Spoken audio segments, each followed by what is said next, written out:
Chapter 8. Thinking in a Certain Way. Turn back to Chapter 6 and read again the story of the man who formed the mental image of his house, and you will get a fair idea of the initial step toward getting rich. You must form a clear and definite mental picture of what you want. You cannot transmit an idea unless you have it yourself. You must have it before you can give it.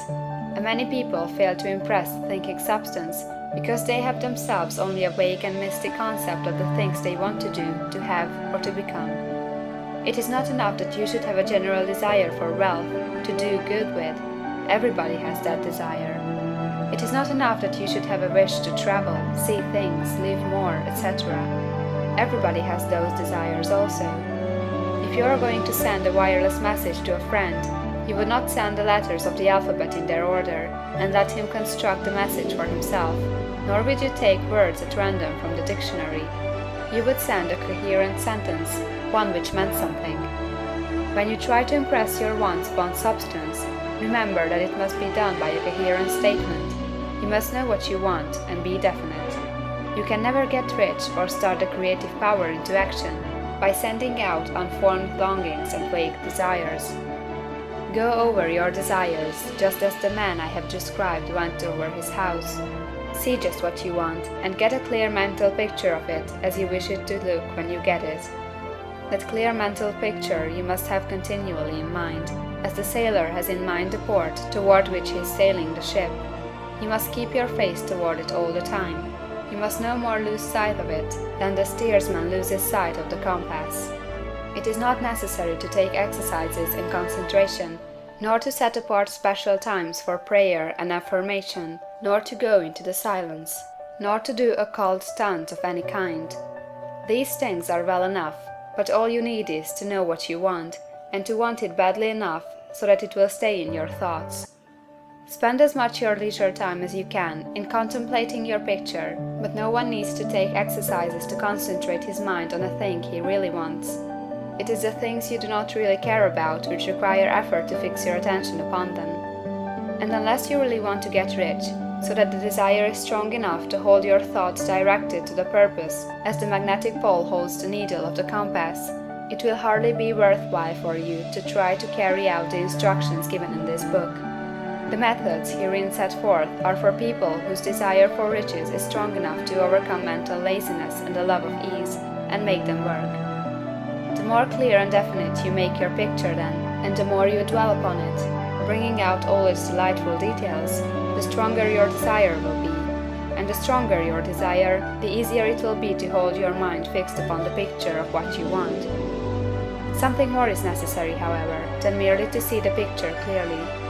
If that is all you do, you are only a dreamer, and will have little or no power for accomplishment. Behind your clear vision must be the purpose to realize it, to bring it out in tangible expression.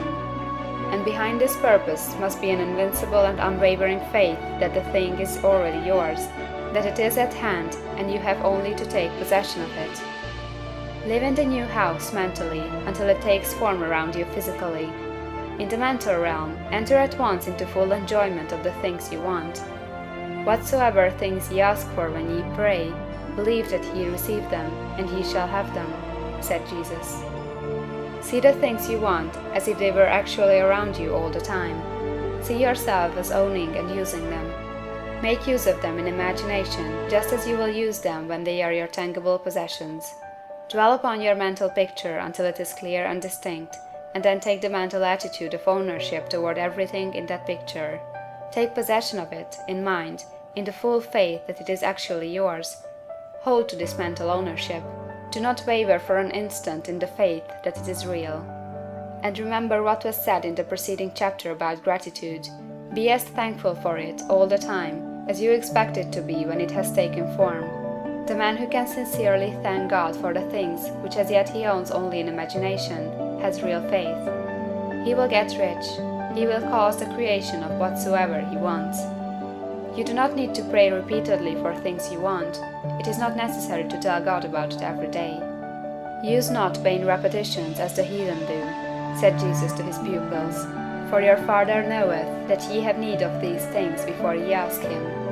Your part is to intelligently formulate your desire for the things which make for a larger life, and to get these desires arranged into a coherent whole, and then to impress this whole desire upon the formless substance, which has the power and the will to bring you what you want. You do not make this impression by repeating strings of words, you make it by holding the vision with unshakable purpose to attain it, and with steadfast faith that you do attain it. The answer to prayer is not according to your faith while you are talking, but according to your faith while you are working. You cannot impress the mind of God by having a special Sabbath day set apart to tell him what you want, and of forgetting him during the rest of the week. You cannot impress him by having special hours to go into your closet and pray, if you then dismiss the matter from your mind until the hour of prayer comes again. Oral prayer is well enough, and has its effect, especially upon yourself, in clarifying your vision and strengthening your faith. But it is not your oral petitions which get you what you want. In order to get rich, you do not need a sweet hour of prayer, you need to pray without ceasing. And by prayer, I mean holding steadily to your vision, with the purpose to cause its creation into solid form, and the faith that you are doing so. Believe that ye receive them. The whole matter turns on receiving, once you have clearly formed your vision. When you have formed it, it is well to make an oral statement, addressing the Supreme in reverent prayer, and from that moment you must, in mind, receive what you ask for. Live in the new house, wear the fine clothes, ride in the automobile, go on the journey, and confidently plan for greater journeys. Think and speak of all the things you have asked for in terms of actual present ownership. Imagine an environment and a financial condition exactly as you want them, and live all the time in that imaginary environment and financial condition. Mind, however, that you do not do this as a mere dreamer or castle builder. Hold to the faith that the imaginary is being realized, and to the purpose to realize it. Remember that it is faith and purpose in the use of the imagination which makes the difference between the scientist and the dreamer. And having learned this fact, it is here that you must learn the proper use of the will.